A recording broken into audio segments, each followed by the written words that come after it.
Hey everyone, my name is Roxanne Noble, and on today's very first Rhoxie Reviews, we are going to be looking at Astro's Playroom.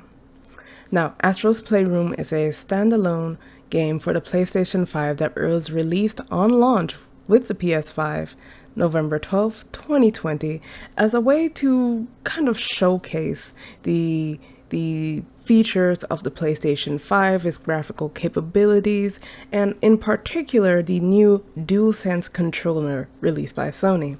We start our story playing as the adorable robot Astro, who carries us through four main areas of his game.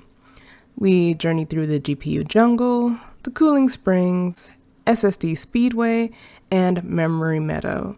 Now, these areas are set up to show us the components that, of course, make up pretty much any console system.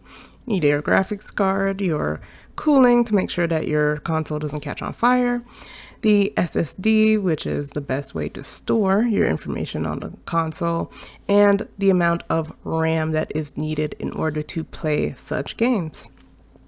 At the end, we finish off with the TRex Tech demo, which throws us all the way back to 1995. And when we look back at this, it's kind of hard to believe that we would look at this and be like, damn, graphics aren't ever going to get any better than this.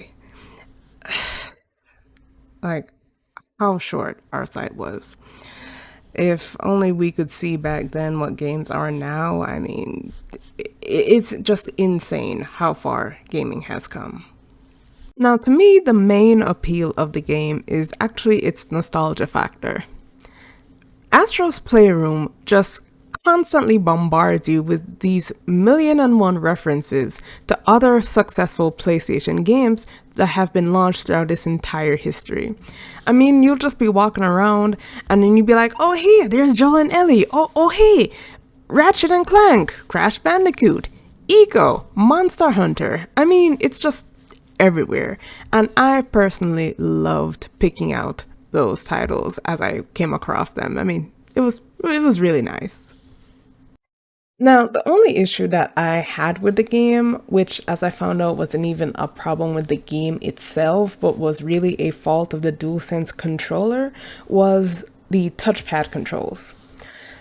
So there would come a point, and this was particularly noticeable during Memory Meadows, when you're rolling in the little ball and you have to, make your way throughout the track. The ball just wouldn't go, or it would start and then it would stop.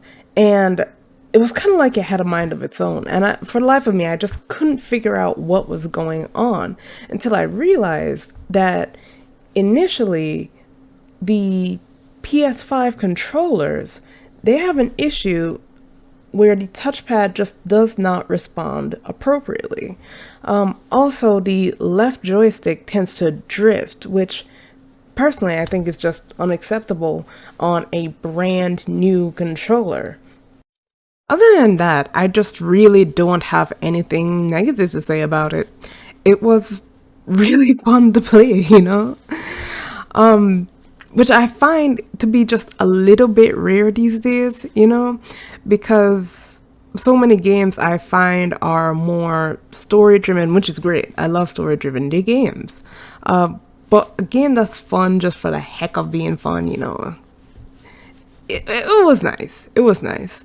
It was fun. It gave me nostalgia. There was a little bit of replayability, having to collect the puzzle pieces to complete the PlayStation murals throughout the years. I just really liked it.